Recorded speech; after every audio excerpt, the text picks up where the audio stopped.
lwaki tubonaabonera bwe mu nsi yaffe. Museveni bw'aba anaafuga bikonge, ng'anaafuga bikoola, ng'anaafuga bizimbe bahamu bye bazimba abagagga, fe atukumeko omuliro. Nze omu eyawandiikira His Excellency n'empitibwa mu State House Brigadier Nalweisa, naye ku ssaawa zino teri kalungi kaali kavuddeyo. Naye mwe Abaganda mwansobera, oyinza otya okufumba oluwombo n'oluwa mujaawo y'aba alugabula, ne mufumba oluwombo ne mululusalendalinga ewa mujja wammwe y'aba alugabula. Mutegere kyenjogera? Ebyo byammwe emyaka 5 mubonaabona amayumba gamenyeka gali mu Buganda, abantu abasingawo okufa baali ba Buganda. Ekibiina kyammwe kye mwayuwira omusaayi ne mukikawulira, kale ebyo si byo bindeese. Yes, mawulire agakagwawo era nga getulina essaawa zino. Waliwo obunkenke obumaze okubeera nga buyingira munda mu UPDF oba mu bitongole ebikuumaddembe. Ngenda kuwa amawulire ku mukutu gwa AKTV Media ogenda kutya. Omwaka 2025 kyamala dda okakasibwa nti bannamagye abadduka mu magye oba bakuumaddembe baali bakwata eyo mu 10 lulambirira be tuyita ba deserters. Kaakati nno ebigambo byeyongedde oluvannyuma lw'obunkenke ne sanctions ezigenda maaso ne bannansi okubeera nga banyiivu nnyo. Ogenda kuwulira ebigambo abasajja bawedde mu magye. Waliwo omusajja amanyikiddwa nga Atu Hairwe yatta bannayuganda 12 ampuliriza, era ng'ono yabatta omulundi gumu. Yabattira ki? Justin Namere e Masaka. Ebigambo byongedde okubeera nga bimwononekera, byongedde okubeera nga bimukalira ku nnyindo. Ono yandifundikira nga ate agobeddwa mu bukambwe obw'ekitalo ennyo. Bino nga bigenda mu maaso ng'ennaku z'omwezi 17 olunaku lwabadde lwaggulo bwekiti gyaweze emyaka 26 mirambirira nga bannayuganda abawerera ddala 1000 baatirimbulwa. Bano nno abattibwa mu disitulikiti emanyikiddwa nga ey'Ekanungu oluvannyuma lw'ekidiinidiini ekyali kigambibwa okuba nti kyali kiteekeddwawo. Abasajja okwali Joseph Kibwetere ne munne Kuredonia Mwerinde. Kakati nti bano baasubiriza abagobezi baabwe nti nga 1 January 2000 mbu Yesu yali alina okubeera nga ajja kegwake keetonye, yali alina okubeera nga akomoka. Kati nno oluvannyuma omwezi ogwo okuyitawo n'omwaka ogwo nga 1 January 2000 Yesu n'atalabwako, kati mbu abasajja bano bafunamu ensonyi ne batya okuswala ne bakwata omuliro ne bakoma ku bannansi abaali basabira mu kyaki yaabwe eyali egguddewo eddiini empya, eddiini eyali emanyikiddwa nga Movement for the Restoration of the 10 Commandments of God. Kakati eddiini eno gye baali bakkiririzaamu, era bano bagambibwa nti baayokebwa Kibwetere. Wabula amawulire amalala ag'omunda galaga, amawulire ag'omunda galaga nti Kibwetere ono teyali Kibwetere. Abantu abamu abaayokebwa mu kyaki eno mbu bandibanga abantu bano mbu oba mbyogere naye kambireke gwe twala ebyo nti baali bagoberezi ba Kibwetere. Wabula nga sinaba kubeera nga nkweyongerayo, nsaba vidiyo soko gimpera ekigalo Hajati na Kalembe gwe ntambula naye nsimbudde bwe. Ine ekizibu e Masaka eky'omwana omuwala gwe bayita Justin Namere. Kizibu sebo President mukama waffe atera chairman wa party omuzira waffe yajja w'abazzukulu gwe twagala ennyo. Tulina ekizibu kya Namere. Nze nange wendi wano kati ndi ku maggwa bwa twafunye obuzibu kati ayogera ku Namere gwe bakwata. Abaana bali mu makomera naye yamwogerako gwe bakwata. Namere kiki Masaka? Tubadde n'abantu ab'amaanyi wano. Taata we yali Minister of Defense, y'omu ku most respected people mu Masaka wano, Honorable Vincent Bamulanga Kisempijja. Neti yatigomyako ku bantu bw'ati. Kiwulira tuyina Minister asinga obuganzi mu Masaka, Aruna Kyeyune Kasolo, Seke member alina security, ne security tevanga yokwata abantu mu Masaka abamuvumye entakera nga ne Namere kwali kuba muvuma. ne Namere amwogerako gwe bakwata. Avaayo gwalagira nti nkolera kino njiiraamu obululu, omusirikale bw'agaana ng'agenda amwayirize wa pulezidenti. Okiwulira? Tusaba tumanye Namere kyeki. Abantu ffenna tusirike tuleke Namere y'abayogera mu Masaka. Kubanga kirabika ayagala kufuuka mpologoma ya Masaka. She wants to be the lion of Masaka. Yavayo n'agamba nti kitaawe ekyatta Kalungu ne Masaka bamulanga Kisempija. Kitaawe amuzaala ekisse Masaka Haruna Kyeyune Kasolo. Ye kikyakoledde bannamasaka Namere oyo. Atagulangayo yadde akataasa. Nga ne mwanyize yajja ku bantu omukazi ali eri akaaba tebamusasulanga nabadde naye wali ku kooti. Bamusasula zirize nayogerako sente ne bazimuwa. Kale ne bamuggyako emmwanyi endala. Kiwulira? Bwe bamuggyako emmwanyi endala miliyoni 15 sente president nga bwe waziba wa bannamere tebaziwanga mukazi. Ne bwe tuvayo ne twogera ku ebyo nga batusiba. Twagala sebo president, nyabo right honorable speaker gwosinga okubeera ne Namere tetwagala kutta Masaka yaffe. NRM twagala tugizimbe ffenna nga tuli wamu. Tetufunangako muntu atabula NRM. Kino Namere kyakola tekikuba opposition, kikuba NRM kugimala mu Masaka. Tekitta opposition, kirimu kuba NRM yennyini kugijja mu Masaka. Okiwulira? Ate bw'anaamala agenda kwefuulira ggwe Anita Amongi. Fenga bwe tumanyi Namere. Ne bw'amaliriza nkulayira fenga bwe tumanyi Namere okuva obuto bwe. Bw'amaliriza ajja kwefuulira right honorable Anita Amongi. Bw'amaliriza agenda kwefuulira abo bajjaviira baani abalina Anita Amongi. Bonna afuuke empologoma kubanga oyo omuwala omanyi ayagala nnyo obukulu. Ayagala nnyo okubeera buli kaseera nga yalabika mu butaala. Njala okukubuulira ffe abaasoma obukulembeze era abaatendekebwa bakadde baffe, omuntu anaakulembera abeera mugonvu. Munsasire nze ndi musomesa wa theology, ndi musomesa wa Bible school.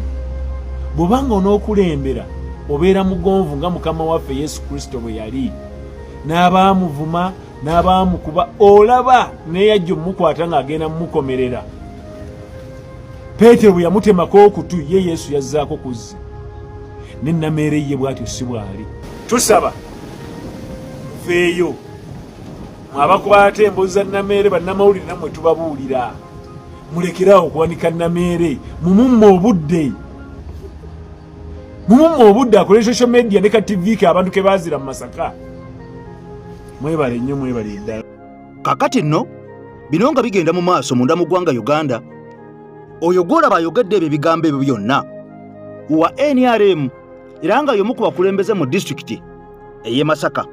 Ono akugambye nti Justin Namere bw'abeera n'omusirikale gwakolagana naye n'amugamba nti yoola wuliriza yoola obululu onjiwiremu n'agaana, gufuuka musango nga kino kyongera okukkaatiriza n'okulaga amazima gennyini amatuufu nti e Masaka omukyala Nalubowa yabbibwa, obuwanguzi bwe bwabbibwa oluvannyuma lw'okubeera nga ba RDC bakyusibwa, returning officer yakyusibwa, abaalangirira bonna bakyusibwa ne baleeta abapya, era oluvannyuma lw'okuddayo ne basinkana nga obubokisi obumu bwasangibwa nga bwatempalingibwa nga busumulle mu kuddamu okubala olulu.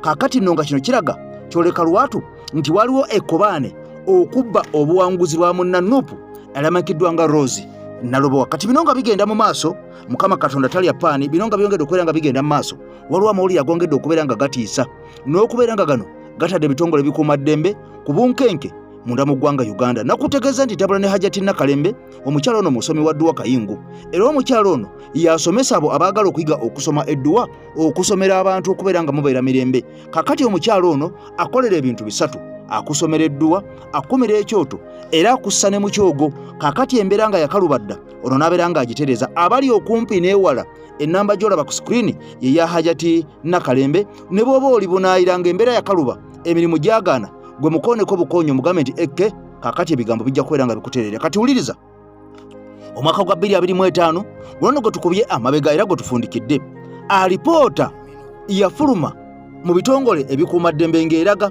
era nga yongera okukakasa nti abasajja bamukwata mundu n'abakazi bamukwata mundu baali balufudde mugano nga ogw'enswa okudduka mu magye munda mu ggwanga Uganda okubeera nga bano bagavaamu nga tebawummuziddwa. Era alipoota yakakasa nti abantu abaava mu magye baali bakunukiriza mu 10 Lulambirira abaagaddukamu obuddusi kyenyeege kiwalazima nga tewali abagambye nti tubatadde, era nga kigambibwa nti bano bonna baafuuka baddizaata. Wabula bano baava mu bitongole ebyenjawulo ebikuumaddembe munda mu ggwanga Uganda, bonna ne bamalamu omusulo ne babeera nga akampuliriza babinnyika mu nsuwa. Kakati nno wetukidde olunaku olwaleero ng'ebigambo byongedde okubeera nga ate bitiisa nnyo n'okubeera nga bikankanya nnyo abakulu munda mu ggye lino ery'eggwanga Uganda. Amawulire galaga nti abantu abadduka mu magye kaakati beeyongedde, nga n'ensonga ezibaddusa mu magye tetuyinza kubeera nga tuzitegeera oba mu bitongole ebikuumaddembe.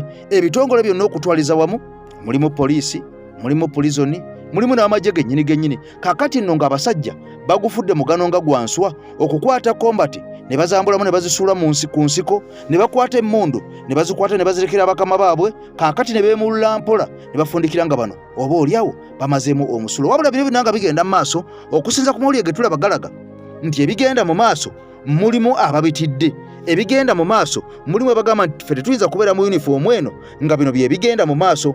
Mwenna mujjukira ebyabaddewo abasajja badde bakuuma Pulezidenti Robert Kyagulanyi Ssentamu mu kalulu oba mu kampeyini. Bano bonna baakwatibwa, era nga bw'obuuza ekyabakwasisa bakugamba nti baasibuka empisa. Wabula ng'okukinyonyola obutuufu omuntu asobole okubeera ng'akitegeera mu ngeri ki gye baasibuka empisa, nga bano baatuukiriza omulimu gwabwe ne bakuuma omusajja ne balunda omusajja mpaka kampeyini lyo zaggwako. Era bano bayambangana nnyo oba oliawo ab'ebitongole ebikuumaddembe abaali batakuuma Mwami Kyagulanyi, abaagezangako okumutuusaako obulabe, abaagezangako okubeera nga bamulemesa. Bano nga be balwana nga bayiwawo omubiri okulaba ng'omusajja bamugayidinga n'ogayidinga abo abaalinga baagala okweta essagaliko. Kakati nno okedde olunaku olwaleero bano nga baagobwa dda mu kitongole ekikuumaddembe kya poliisi, era nga n'abalala bangi abaakuuma akalulu kano kigambibwa nti ekitongole ekya Electoral Commission tekibasasulanga ssente zaabwe. Nakoledde emboozi n'enkulaga nga waliwo n'akatambi akamu oba oliawo ak'abantu bano nga bagenza okwekalakasa ku disitulikiti emu munda mu ggwanga Uganda ey'omu Maserengeta ey'e Kabale. Kaakati bano ne babayoolanga babbi ba busimu nga bagenza okubanja ensimbi zaabwe ze baakolera mu kkuumeddembe mu kalulu akaliwo nga tebasasulwanga. Kaakati nno ate bannaabwe abaakuuma Mwami Kyagulanyi baagobwa dda mu poliisi oluvannyuma lw'okubeera mbu baasibuka empisa. Kaakati ate ne bakwatibwa n'okukwatibwa ng'ebyabatuukako Mukama yamanyi. Kakati nno bangi batunuulira embeera eno egenda maaso munda mu ggwanga Uganda, ebikolebwa oba oliawo mu bakulu baabwe ababasingako, orders ezibaweebwa ng'abamu balaba bayinza obutasobola kubeera nga bakkirizanaganya na bino ebigenda mu maaso. Kakati nno abwina alaga nti omwaka guno ate wegunaggwerako, omwaka ogwaggwa bannyonnyola ne baga nti abantu 1000 bano baali bamaze okubeera nga badduka mu bitongole ebikuumaddembe ebyenjawulo byonna omugatte munda mu ggwanga Uganda. Wabula kakati kiraga nti ate okuddukamu kweyongedde ddala okusinga ku ogwo okwaliwo omwaka 2025, naye nga n'ensonga eweebwa abantu bano okudduka mu bitongole ebikuumaddembe tewali n'omu avaayo gisinyako kugiraga butereevu nnyo nti kino na kino kyandibanga kye kiddusa abantu. Wabula bw'okozesa obwongo bwo n'olaba ebigenda mu maaso, engeri gye bakwatamu abantu, engeri gye basibamu abantu, engeri gye bammamu abantu bbayiro, engeri abantu abamu gye bavaayo nga bavudde mu makomera ne balaga nti baatulugunyizibwa, ne balaga nti baakozebwa akagiri, nga bano baaliisibwa akakanja. Kaakati nno ng'abantu bano Ssekinnoomu jjukira nti kaakati ebintu byakyuka, bakufuna na Ssekinnoomu oba oliawo. Kati bano bagamba tebajja kutuuka kubeera nga bakola ebintu ebyo oluusi nga baweereddwa orders. Mu mbeera eyo basalawo kudduka buddusi mu magye. Kansooke nkutwale mu mboozi eno ampuliriza nkomewo ate tutolontoke ku AKTV Media Uganda. Vubuka eyavudde mu kkomera ng'amaze ekibonerezo eky'obusibe kyokka ayagala bwenkanya oluvannyuma lw'okusibibwa nga fayiro ya poliisi ey'omusango gwamuggulwako yali eraga nti yalina akawuka akaleeta obulwadde obwamukenenya ate n'akabasanya omwana ow'emyaka 15 nti ono yamukabasanya ali mu mikono gya poliisi erugazi mu Kaduukulu gye yali asoose okutwalibwa era n'aggalibwa olw'okukuba omuntu. Wabula oluvannyuma kyazuulibwa nti ebyali ku fayiro ya poliisi byali bikyamu, ng'omuvubuka mulamu talina siriimu oba obulwadde obuleetebwa akawuka ka mukenenya. Wabula emboozi eno egenda kubeera ya bitundu 3 ng'olunaku lwaleero tugenda kusooka tufuneko ekitundu ekisooka ne Patrick Ssenyondo. G'osobola kukolera omusango, osobola kukola omusango n'okabasanya omusibe ng'oli musibe, nakabasanya omusibe omusajja, nakabasanya omusibe omukazi. twasulanga mu kadukulu keekamu. Ebyo ebigambo Simon Peter Longoli byakyebuuza ne kaakano era tazuulanga mazima gaabyo. Longoli musajja wa ggwanga ly'Abakalamojja nga mutuuze w'Embuya emyaka aweza 36 egy'obukulu. Okujja e Kampala yava mu Moroto ng'azze kupakasa era yatuukira mu munisipaali y'e Lugazi mu disitulikiti y'e Buyikwe n'afuna omulimu mu kkolero lya Tembo Steels. Ennaku gy'alimu yamutandika 27/2020. Tiyali akedde genda kukola ku Tembo Steels n'atuuka ekitega mu Lugazi nga ne waakolera alengerawo n'alaba abatwalira amateeka mu ngalo n'ayimirira alaba ogubadde. Kubanga nasanga nga bakuba muntu. Nange ne mbeera ng'omusamali omulungi neenyimirirawo. Naye in that process abaali bamukuba bagenda ne badduka ne bagenda. Poliisi yajja n'ensanga ku scene of the crime n'enkwata n'abalala 2 n'enzigalwa poliisi y'e Lugazi police station. Ngenda ng'omusango gw'okukuba muntu. Bwe nakuba ne ntuusaako obulabe. Naye kunze omuntu nali simumanyi. Waayita ennaku 2 ng'akwatiddwa omusango n'agusigalako bw'omu. 28, 29 mwezi gw'omwenda 2 nagenda kulaba nga bawadde police bond nga sigadde ku fayiro ya assault muntu atya omu. Eyakwatibwa nga 27 ogw'omwenda yakuumirwa mu kaduukulu ka poliisi y'e Lugazi okutuusa nga 11 ogw'ekkumi ze ssabbiiti 2 n'alyoka atwalibwa mu kkooti okuvunaanibwa. Before Magistrates Court e Lugazi n'asomera omusango gw'okukuba muntu ne mutuusaako obuvune. Omusango gwe nasobola okwegaana mu maaso g'omulamuzi n'ansaba abaaneeyimirira mu kaseera ko nali sibalina n'angamba ndimaaninze mukomera paka nga 24 mwezi gw'ekkumi. Kkooti gw'emaze okusindika kwa limanda ate poliisi yamukunguza emuzza mu kaduukulu ka y'e Lugazi. Yalina kumpandinga over to Uganda Prison Service entwale ku limanda e Kawuga e Mukono. Omulamuzi yeyansindika saatwalibwayo. Poliisi yanvuga n'enzaayo mu kaduukulu ne bantereka nga ndi remand ekyali nate ate ekityobola ssemateeka n'eddembe lyange. Twebuuziza ku mwogezi w'amakomera Frank Bayine n'atusiigira ekifaananyi ky'embeera gy'ateebereza eyinza okuviirako omuntu asindikiddwa kwa limanda okuzzibwa ku poliisi. Waliwo oluusi bwe tutagenda mu kkooti ng'ekitongole eky'amakomera bw'oba tolinayo basibe naddala buno obukomera obutono nga ze nakifuma. So kirabika oba kituufu kati eyo poliisi olina okugenda ku poliisi bali abaamukwata bye bajja okukakasa. Kirabika bwe kiba nti kyali nti baamutwala mu kkooti ate ne bamuzaayo ku poliisi, kirabika baamutwalayo ng'abasirikale baffe ab'amakomera tebaliiyo. Kati ne basooka bamuzaayo bategeka entambula emutwalawa ku komera. Naye ffe ebyo tetubimanyi kubanga obuvunaanyizibwa obwaffe butandikira kkooti ng'omulamuzi agambye genda kwa rimandi mu kkomera lino nga abasirikale ab'amakomera weebali ne babakuba. Bw'abanga poliisi yeeriwo bagamba poliisi mutwale omusibe ono mutwale mu kkomera lya Jini n'ebipapula bamuleeta n'ebipapula n'ebintu bye bw'atuuka ku kkomera era ne tulaga nti tumwaniriza. So ensonga ennyingi ojja kuzibuuza eri gye yava. Ku poliisi e Lugazi yamala ennaku endala 5 kyokka kyamubuukako nga 16 poliisi y'e Lugazi okumuggulako omusango omulala ng'eraga nti yaguddiza mu kaduukulu kaayo. Kkooti endimaaninze nga 11 nga 16 mwezi gw'ekkumi bwali ku makya ng'abasibe bafuluma ku makya ku suspect parade bwe banzigulirako omusango ate fayiro endala nga ne mu kaduukulu tinakabasanyiza omusibe omukyala. N'omuwala gwe banvunaana nali kikoze eki simumanyi gwe bagamba yali musibe mu police custody. Ekkomera ly'abasajja ly'abasajja, ekkomera ly'abakyala ly'abakyala. Ekiwandiiko ekinnyonnyola omusango poliisi kye yatwala mu kkooti kiraga nti ku lunaku Longoli lwe yasembayo okukuumirwa ku poliisi nga 16 ogw'e12 yakkakkana ku muwala wa myaka 15 nga n'ono yali mukwate ng'akuumirwa ku poliisi emu mu kaduukulu k'abakyala nti n'amukako omukwano. Nti Longoli ennaku ze yali yakamala ku poliisi nti yali aweereddwa obukulu nga yakulira abakwata abalala abaali mu buduukulu. Bwe yakola olukwe n'aggulira omuwala akaduukulu k'abakyala ekiro n'agenda mu kinaabiro gye basisinkana n'amukako omukwano ti ng'amusuubiza n'okumuyambako n'okutoloka. Wano waliwo ebibuuzo ebyebuuzibwa bye tuzze tusaba omwogezi wa poliisi mu ggwanga Kituuma Lusoke atangaazeeko. Ekisooka, poliisi yeesiga etya omusibe omusajja okumukwasa ebisumuluzo okuggulira abasibe abalala okuli n'abakyala. Ekyokubiri, kisoboka kitya omukwata okutuuka okuddiza omusango mu kaduukulu ka poliisi naddala nga musajja aguzza ku mukyala ng'ate baali tebakuumirwa mu kaduukulu ke kamu. Tutuuse kufulumya mboozi eno ng'omwogezi wa poliisi ensonga zino akyazeebuuzaako okuva ku poliisi y'erugazi eyazivunaanyizibwako era tukyalindirira ky'anaazuula. Olw'okuba omusango gwali gwakukabasanya atanneetuuka, Longoli yalina okukeberebwa abasawo omusaayi okukakasa bw'ayimiridde era poliisi yakikola. Nga 19 mwezi gw'ekkumi ku makya bantwala mu ddwaliro ery'e Kawolo General Hospital eddwaliro lya gavumenti okuneekebejja my health status. Bwe baaneekebejja banzijako omusaayi okuneekebejja obulwadde bwa mukenenya. Bampa results eziraga nti ndi mulwadde wa mukenenya eddwaliro ly'e Kawolo Hospital. Nalikwata results ne zikwasa poliisi nalikwandikafu ne banzizaayo mu kaduukulu. Yazibwa mu kkooti nga ku luno bajanjulira musango mulala ogwokkako omukwano omuwala atanneetuuka ate ng'akikoze balaga nti alina akawuka akaleeta obulwadde bwa mukenenya. Omulamuzi omu ayandimandinga mukomera omusango okuba omuntu ne mutuusako obuvune.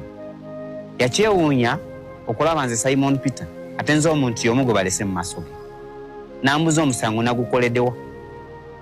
Ne mugamba ow'ekitiibwa omulamuzi, bwe wansindika ekawuga mukomera saatwalidwayo. Banziza mu kaduukulu ne bantereka ate ne bansaako omusango omulala nti nakabasinziza omusibe omukyala nga ndi mukomera tanaweza myaka 18. Omulamuzi bwe yabuusa state attorney, by then that was state attorney Atubo Lydia, n'amuddamu n'amugamba nti fayiro bwetyo bagirese kuva ku poliisi omusango nagukoledde mukomera. Ti omulamuzi teyamukkiriza kwewozaako n'amusindika ku alimanda mu kkomera e Nakifuma. Omulamuzi yansomera omusango gwanagomola ogw'okukabasanya omusibe nga ndi mulwadde wa mukenenya ne musiiga obulwadde. Tolina kyolina kwewozaako, olina kusigala ng'oli musirifu paka ng'omaze ennaku 18. Longoli agamba olwatuuka mu kkomera e Nakifuma baatandikirawo okumuboolerawo oba bakitwala nti mulwadde wa siriimu. Nga 19 lwaggulu nnyingira Nakifuma prison nga 2 ku makya osiwe Nakifuma avaayo ng'asoma commitment warrants. Nga commitment warrant yange, remand warrant yange yalaga nti nze ndi mulwadde waki wakawuka. Nze ne banteeka bbali ne batandika okunyawula. Alumiriza nti ab'ekkomera ly'e Nakifuma baamuteerawo ku ddagala ly'okuweeza akawuka lyatandika nga 2 Ogw'Ekkumi 2020. Nakifuma prison yali headed by superintendent of prisons Narule. Akeera ku makya banteeka ku medical abena omusawo w'e Nakifuma teyaneekebejja. Ya prescribing drugs. Nanteeka ku ddagala TDF first line nampa obukebe 2. Bwe nasobola kutandika okumira eddagala nga ndi Nakifuma. Eddagala buli atandika okumuyisa obubi. Nembeera nga bwe ndimira kuda akamungoloze nsesema nembeera mu lubuto ng'alina ebiwundu. That was after 1 month. Mu mboozi yaffe ey'okubiri olunaku lw'enkya ogenda kulaba engeri ab'ekkomera gye bajja okuzuulamu nti Longoli yali amaze okuteekebwa ku ddagala eriweeza akawuka akaleeta obulwadde bwa mukenenya. Eddagala yali Salamu alaikum. Agati Nakalembe omusomi w'edduwa. Bw'oba wenyiyo embeera embi yankusomere ku dduwa. Abali ebweru mirimu gigaanye papula zeesibye kino kyekyoto kwensabira omukisa kobe ng'odiriddawa wali okusabira n'ofuna emikisa. Ky'oba olabanga abirira ebinyonyi ebitalina kyakulya naawe atalina mulimu jankusomere ku dduwa ofuna omukisa. Eno ennyanja kwesira buli kimu ekisira ne kiba kikujjudde nekikasuka mu nnyanja nekikunta nekigenda. Nze Agati Nakalembe gambawo ennamba yange yeeno 075237529. Temuddeeyo nemwebakira ebizibu mukoye ku nnamba yange eno. Agati Nakalembe ye yekka gw'ogenda okweyunira okubeera nga atereza ebyagaana dda okubeera nga bitereera. Kakati nno bino nga bigenda mu maaso nakutegeezezaako nga tutandika embo zaffe z'olunaku olwaleero. Waliwo omusajja amanyiddwa nga Atu Hayirwe nga kigamba nti omusajja ono okusinziira ku bigambo bye kennyini yabyogeredde ye kennyini nyini yamaze nabeera nga abyadimitinga nabeera nga akonfesinga n'ategeeza eggwanga era omusajja oyo yoyo gw'olaba ku screen yo ayambadde ekigoye ky'abasibe ekya yero ate ne side eno yooyo ali mu face ennene gy'olaba awo. Kakati n'omusajja ono atuhairwe ayakakasizza ekkooti nti ye muntu azze nga atta abantu era ng'ono alumiriza nti azze atta abantu ng'akozesa emmundu, ng'akozesa ennyondo, ng'akozesa amafumu majambiya n'ebiso eby'enjawulo okutirimbula bannansi nga n'ensonga ebassa ono teyagiwadde ematiza wabula ng'ono alumiriza nti mu bantu basse asinze kubeera ng'atirimbula bannabito abali mu bitongole ebikuumaddembe era ng'ono alumiriza nti ne osi w'emukono gye gusembeyo okubeera nga tukola emboozi eyo ya esi w'omukono wali entaawo eyattibwa n'afundikira nga n'emmundu ye ebbiddwa. Ono omusajja avuddeyo naye waayo naga nti omusajja oyo nze namutta era n'emmundu ye nze nagibba. Era ono teyakomye okwo, yategeezeza kkooti nti abantu bangi abakuumaddembe bagenze ng'atugumbula wabula ng'ono ababbako emmundu ze babeera bakozesa okubeera nga bakuuma eddembe nga twebuuza nti emmundu zino omusajja ono abadde azitwalawa, azikuŋŋaanya azitwalawa era ng'ono agamba waliwo n'aba security guards ab'enjawulo be yagenda nga akwata n'abeera nga bajjako emmundu n'afundikira nga n'obulamu bwabwe ate alese abunyodde. Kati omusajja ono ampuliriza njagala nnyo emboozi y'omuntu nga ono twongere okubeera nga tugigoberera era twebuuza ddala omusajja ono abasajja bazze nga atirimbula nga atugumbula abadde atta baaki era ddala omusajja ng'ono bw'abanga yabadde akola ekintu kino ddala asobola okuvayo emisana tteke n'alumiza nti natta abantu 12 natta owaawano n'enzita owaawali n'enzita oweeri n'akola omugatte gw'abantu 12 nga tewali bujulizi bulizze kubeera nga bumulumika ng'amanyi nti emisango gyeyiwako obujulizi misango gya naggomola. Oba omusajja ono wandibawo akabadi akalala nga bwe tuzze nga tulaba gundi yafudde bateekawo gundi akolenga ebigambo by'omusajja ono bingiko biwanvuko simple kira tu. Breaking news mu mawulire ge tulinawo omusajja ono golaba waggulu ayitibwa atohayirwe yakatta mu Uganda abantu 12 ng'abatisa bisi mundu jambia n'ebirala. Ye kenyini akonfaminze nti yatta ne osi w'emukono ayitibwa ASP Emmanuel Bajenda ow'entaawo ku poliisi emukono gwe batta ne bamubbako emmundu mumujjukira mabega gye tuvuddeko awo mu bya campaign gwe baakuba ne bamubbako emmundu n'adduka nayo. Akonfaminze nti yamutta era kenyini agambye yagenda n'ekibwatule bali abasecurity bwe baakwata ne babajjako emmundu yagitwala emmundu era yabakuba. Atohayirwe omusajja bannange abantu 12 mu Uganda ngotta okozesa mundu jambiya biso. Omusajja mu kooti agambye nze yatta osi w'emukono mu ntaawo ku police posti ASP Emmanuel Bajenda n'agamba nti nzo era eyagenda ekiwatule n'enkwata aba security n'embabbako emmundu. Bana Uganda yaffe kiki? Kino kikambwe. Waliwo amawulire gano nga gafuutuka munda mu ggwanga lya Rwanda wabula nga gano gaviirako ne munnamawulire waffe omu okubeera nga yakakibwa n'okudduka munda mu ggwanga Uganda nga wenjogerera omusajja ono kakati aliira ku nsiko. Okusinza ku mawulire g'omusajja ono galaga nti waliwo omusajja omu ku baalwana olutalo munda mu ggwanga Uganda mu mwaka 1988 paka ku 86 Mwami Museveni we yawambira Entebbe era nga kigambwa nti omusajja ono eryamanyikiddwa nga Fred Rwejema ye yali omusaale mu kukuba emmundu n'okutuuka okuwamba gavumenti nga kigambwa nti Mwami Museveni yakola kitono nnyo ne banne kakati wenjogerera abali mu buyinza. Kati omusajja ono bwe yamala okubeera nga akuba emmundu Uganda nefuna mbu bo kye bayita obwetwaze baali bateesa nga bali mu nsiko.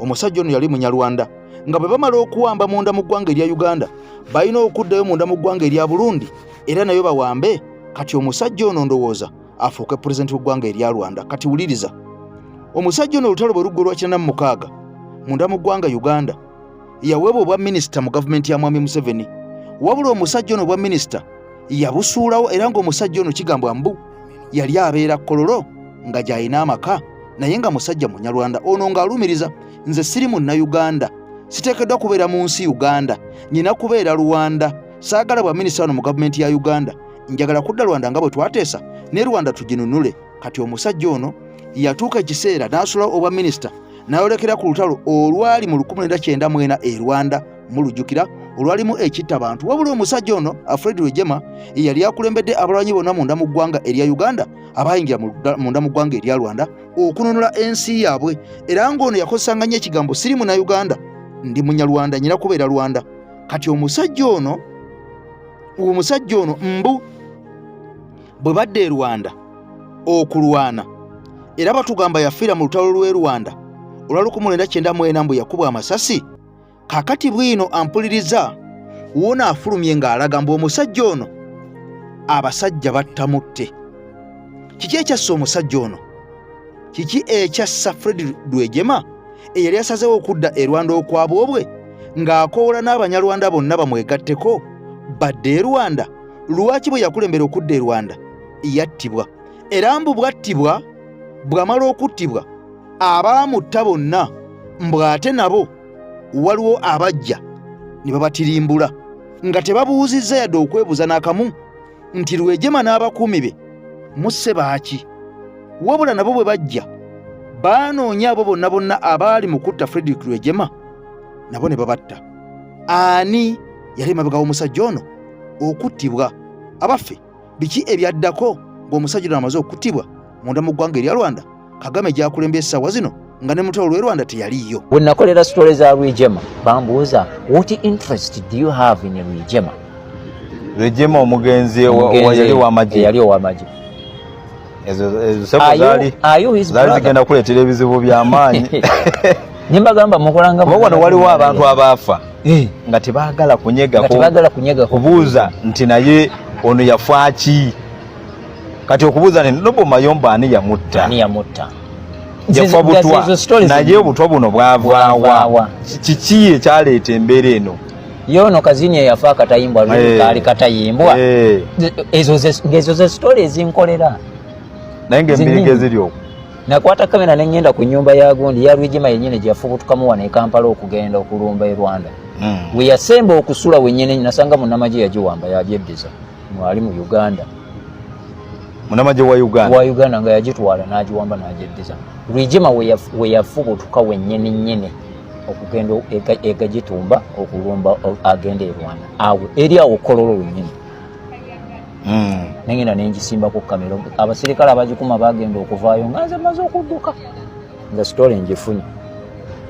okujjako okufuna ebifaananyi story wali ogifunye otya wali oyogedde naye yennyini gwe yalekamu mu nnyumba eyo nga maze okwogera naye nga bamugyamu ne bamuteeka mu kagundi waliwo kalinga ka boys court ate ne bamufuula sikaali naye nga Rwejema gwe yalekera ebintu enamugamba nkumire ennyumba eno neeno bwe mmala okuwangula eri bwe naaba nga bwe nkomanga weeno zino ze nnyumba zange zimwengenda okuwummuliranga n'abaana bange banaabanga bazze e Kampala bajja kuwummuliranga wano baagimugjamu ne bazitwala ne bazeddiza ne bamuwa akagundi aka boys court emabega ate ne bamufuula sikaali okuumaawo ate nga yali munene yali munene mu magye era yampa sitole nga yeekwese naye ng'alina obulumi bagenda okuvaayo okulaba okugira bwe nti nga nze maze okufuna sitole yange ng'ogenze nga nze maze okugenda n'enzuula ye ka 1,800 ziri eyo Gomba ze yali yakagula Rwejema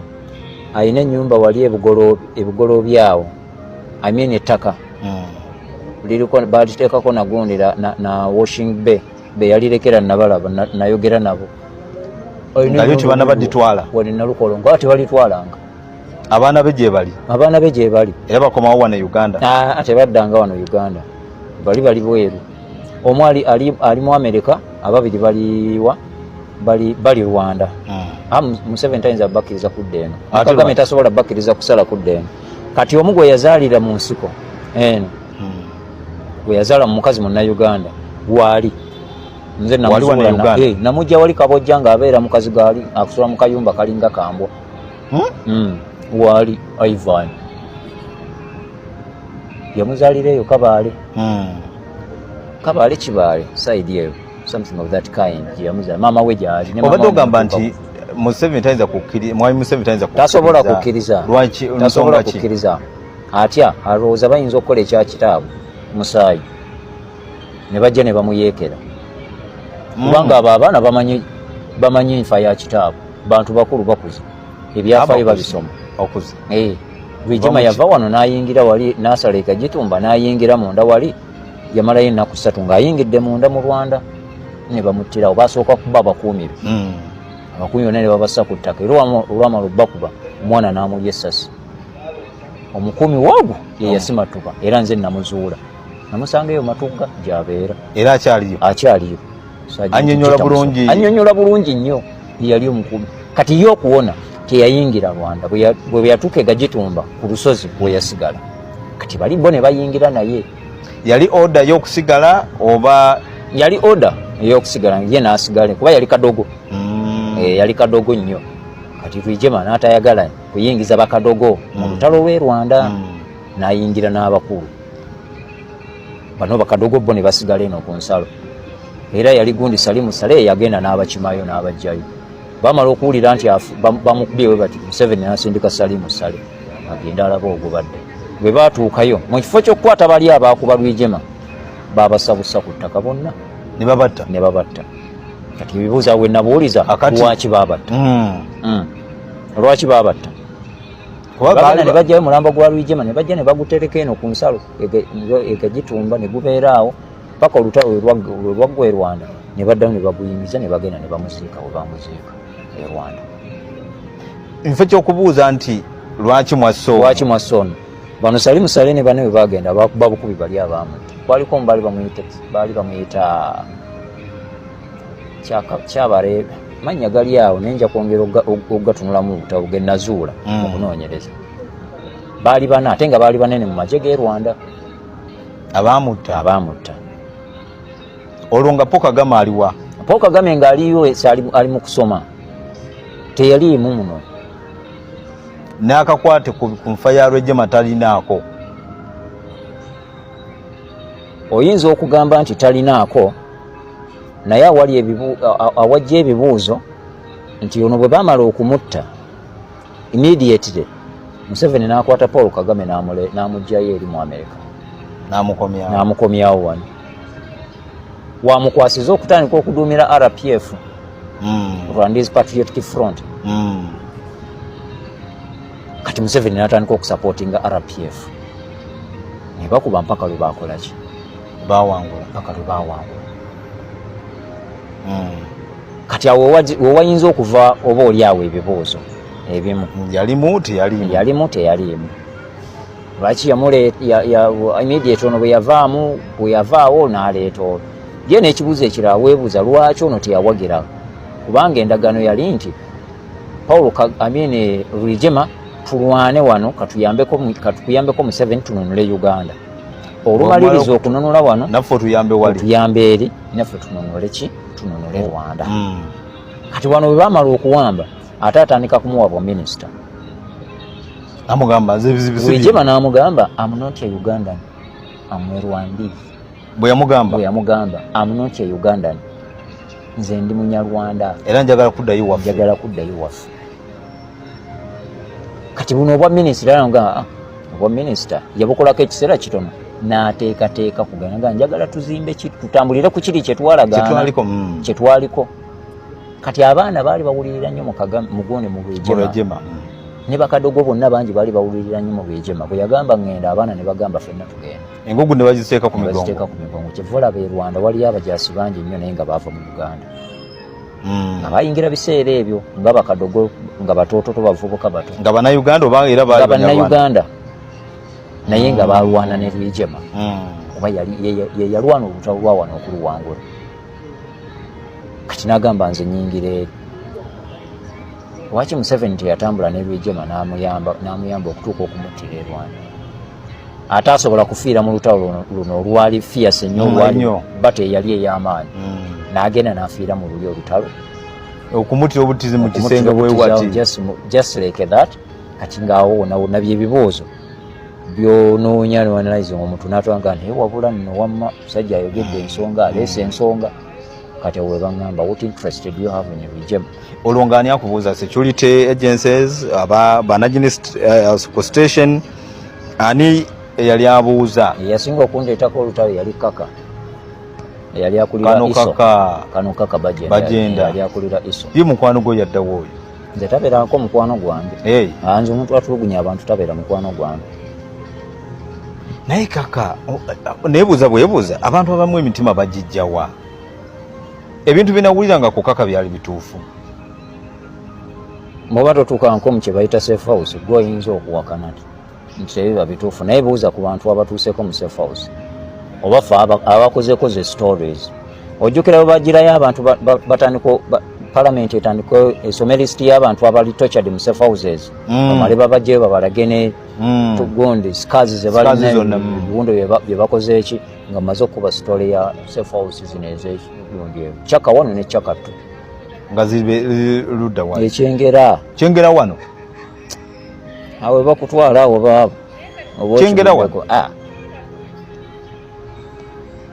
wa Kyengera awo gattako wali gundi wali ku gundi ku bridge gundi Nairo wali ejinja Nalufenya va ku Nalufenya ejiveeko mama kunairawo osagana okusaaga kwa sajja bayinza okukwata ne bakuvuga ne bakwetolooza kampani olowooza abantu teggo gamba tuli wala kumbe bakututte waliwa. So kati ezo gundi ezeza kubanga abantu abali beera tortured mu safe houses bangi nga bannamawulire batya okwogera ku nsonga zaabwe bannamawulire batya okuba interviewing okubajja ku stories nembakwata nembatunuuzaamu kamera. Kati buli eyabayirangayo kubanga ebiseera ebyo gundi torture yali nnyingi nnyo ng'abantu bali tortured nnyo nga tewali ayamba abamu twawuliranga simanyi babajja kuno ne batwala mu bizinga eyo simanyi biki bakola batya bintu nga bingi ebyo batulugunyamu abantu naye nga teri ayogera nga bannamawulire batya bali mu kola stories bali mu lugambo munanga lwe lwangu bye balimu oli okumuga ayagala ssente okumujja ku interview ayagala ssente namawulire ayagala ssente okukutunuzaamu kamera n'ebirala. Nyankola stories ezo zonna eza tocha eza safe houses awo wonna nga abasajja beebuuza okolera ani era ekigendererwa kyo ki nimba ngamba nze nkolera bannayuganda nkola mawulire nga agawulijjo why not others lwaki gwe tebabikola why you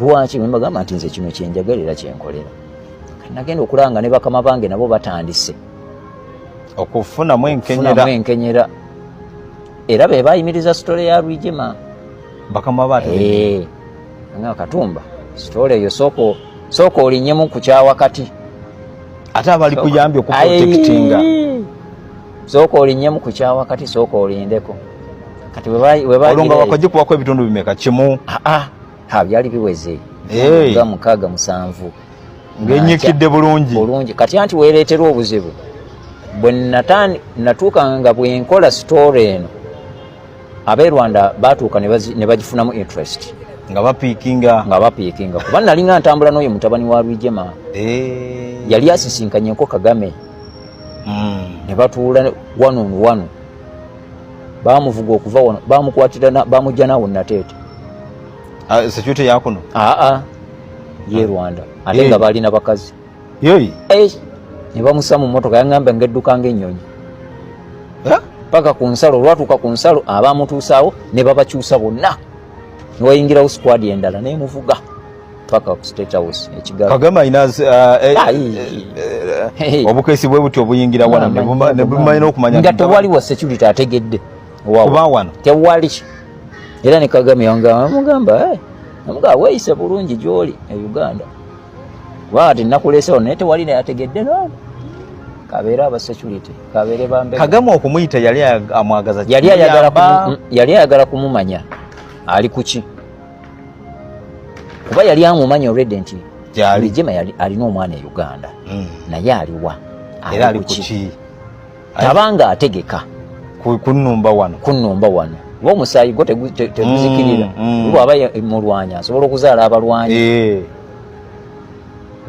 n'asuula enkesi muno n'amutegeera bulungi n'amumanya nga sinnaba nakutandika kukuba sitoole n'asindika bambegabe ne bamulyawo ne bamutwala n'abeera ewa Kagame okumala wiiki namba ng'anywa ng'akola buli kimu kyonna mu State House ewa Kagame bwe yali avaayo n'amukwatira omutwalo gwa $1 n'amugamba ebya kitaawo genda obibanje Museveni. Ebya kitaawo genda obibanje Museveni, sinze eno kitaawo byonna bye yakola. Jjukira Balujima baakulirako ne Kagame, byonna bye yakola ebyobugagga byonna yabikolera wa Kampala. Eno tolinayo kyolina. Abaana be abaakuno abaakulira kuno weebali ne mukyala we omukulu waali. Kati ebya Uganda sibimanyi tebabiringiriza, ebyo byammwe mulondoole ebyammwe. Kati awo ntandika okukubira sitooli ekyo, mwana wa Rwigema anoonya bya kitaawe, anoonya bya kitaawe. So kati awo wonna awo bwe bagisitome ngamba linnya mukyawa kati ng'ereese obuzibu kati nga eno bwefuluma ng'abeeri e Rwanda bagitranslatinga mu Lunyarwanda ne bagikola nga sitoole kumidda. Obuzibu ne bujja. Ejjukira gundi yali omugezi w'amagye Afande Karemire, nagenda musabe comment nangamba Uganda ask Rwanda. Uganda ask Rwanda. Ngabiteddemu obusungu. Rwigema was not a Ugandan. Uganda ask Rwanda was not a Ugandan fighter. Uganda ask Rwanda. Nga bwe yakangamba bwe nakateekayo tewayita nnaku ezi satu nga baleese spokesperson omulala. Wali odzamu n'omuwulira Karimira ali luddawa? Wali luddawa. Zina simanyi namukoma kuva bamutwala kusoma ki. Teyaddamu nakukubirako simugamba nti wandetedde ebizibu. Ayiye tasobola teyakuba. Bamugjawo bujja. Ne bamugamba wali tosobola kwegaana Rwigema. Aina contribution nene ku Rwigema. Tosobola kumwegaana eri Rwanda kiba kitukuba. Wakiri wandi munnamawulire wandi mugambye sirina comment. Kyali kimala. Naye okumwegaana nze bw'obiŋŋamba bw'obiteekayo nze gundi gye nteekayo okwedifending. Exactly. Kuba oli ajja kugamba affe notatunoonya nako okutubuuza kubaka okutubuuza ku nsonga zino. Kati nze bwaŋŋamba nze kye nteekayo. Kati bwe nagiyimirizaamu awo bulijjo abatugamba nti mwe mwaleeta Bobi Wine, kano ke kadde muleete omulala, kubanga ono ye yakoze atya, yafulumye eggwanga, yabalekedde platform. You have a free space. Oba kitegeera ke kadde mutulageko nti musobola otuleetera Bobi Wine omulala atali ono gwe mwaleeta gwe mugamba nti yalemeddwa kye mwamuleeta okukola. Oba sina kindi mwe mwennyini mujje kuba mwasobolera okuleeta omusajja w'amaanyi bw'atyo, kitegeeza nti ate mwe muli b'amaanyi omusinga kati mmwe muba mujja. Naye bannange bano abasajja balina ekintu kye bandaze, ekibalo kye bandaze nti boddira 0 n'ogattako 0 ansa toyinza kufuna mbutu 0. Boddira 0 emu n'ogattako 0 ey'okubiri, ansa tosobola kuteekawo nti 0 2, ansa esigala eri 0. Kati ne bano boddira omutwe omusiru n'ogattako omutwe omusiru omulala, ansa ofuna ya busiru. Nti emitwe 5 nga gyonna misiru gikola ansa emu busiru. Gwe soko sirika olowooze nti mwali mu politics emyaka 30 nga Bobi Wine tannajja, yakajja mu byobufuzi ku myaka 47 yakafuga. Bobi Wine yakajja mu byobufuzi emyaka 6. Emyaka 34 mwe mubadde muvuganya Museveni. Soka weebuze nti mwatuula mwenna nga bwe mumaze mu byobufuzi emyaka 30 nga muvuganya Museveni, ne mwekeberamu mumwe ani ayinza okubeera leader wa opposition, ne mutafunamu wadde n'ogu nga mwenna muli biwutta, nga mwenna muli kasasiro, nga mwenna muli birerya, ne mukikkiriza nti amazima gali nti ffenna abamaze mu politics w'eggwanga Uganda nga tuvuganya Museveni emyaka 30 tuli birerya, temulimu wadde n'omu ategeera. Ne mugenda mu music ne mujjayo omusajja atalina kakwate na byabufuzi byammwe konna wadde n'akamu, ate ne mubanga gwe muleeta.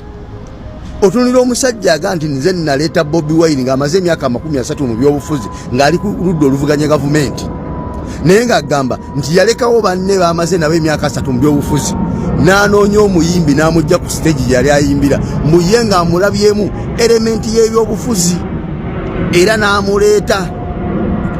Oba kitegeera kitegeeza nti olaba mwerekawo mwe mwenna ebirerya ne muteereeta ne muleeta omuyimbi mwali mumaze okakasa nti yasobola. Kati ate bukya butya enkya ne mutandika otwasamira mbu ayonoonye ebyobufuzi by'eggwanga Uganda, ayonoonye opposition. Opposition gy'ayonoonye agisanze luddawa weebadde etuuse walemereddwa okugyongerayo agisanze luddawa. Ali mu kulwana okugijja mu mikono gya Museveni mwe gye mwali mwatunda opposition. Kijja kityo omusajja akulembera opposition ng'asinga kuvuganyizibwa ba opposition. Oyo gwe mwaleeta? Okay, bomba nga mwamuleeta kakati ali bweru wa ggwanga muleeta omulala kale. Oba muveemu yereeta agenda okuva bweru bw'eggwanga okukomawo nga mwamuwamba dda nga mutaddewo omupya. Ani mu asobola ayimirire mu ngatto ze we yavudde atulageko nti asobola. Nulule ebisajja ebikulu Simon Muyanga mumuvuganya ne tribe z'abannammwe kikaabira buli omu kyagenda kabira tamala emirundi nga kyoza simanyi nabadde sina motoka kujja kulaba ku mukwano gwange oli kisiru. Bonna abaali abo basanga mu ddwaliro abaali mbafiirwa bonna baali baze bavuga motoka kugamba noyoleseza ddala obusiru bwennyini muvumaganya tribe z'abannammwe. Oli bw'abuuza nti owagwanga kinti musoga nga yavaamu ebyekisiru ebifaanana bitu yalina ekitu ekiwutta ekikala omutali wadde obwongo. Lwaki tebavume tribe mwova naye ate onoovuma tribe ya Muyanga mwava ng'emitwe ena gyatudde nagyo gy'Abaganda nga kuliko omutwe w'omusoga gumu naye nga ne gino ena egy'Abaganda zero obwongo tegirina. Mmwe ebisiraani mmwe emmwe ebisiraani mmwe byonna ono bitwa biri